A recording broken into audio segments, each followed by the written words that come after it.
कोई जमीन का टुकड़ा नहीं, एक जीता जागता राष्ट्र पुरुष है। यहाँ की नदी नदी गंगा है और कंकर कंकर शंकर है।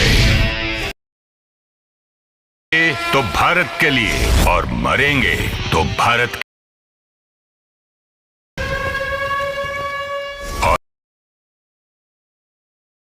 गंगा से अपने कान लगा के सुनेगा तो एक ही आवाज आएगी।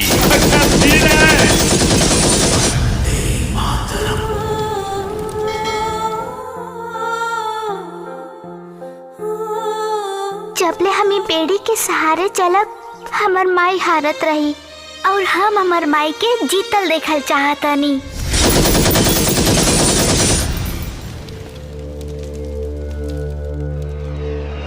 दिल थाम के बैठो चाहने वालों, पिक्चर अभी बाकी है।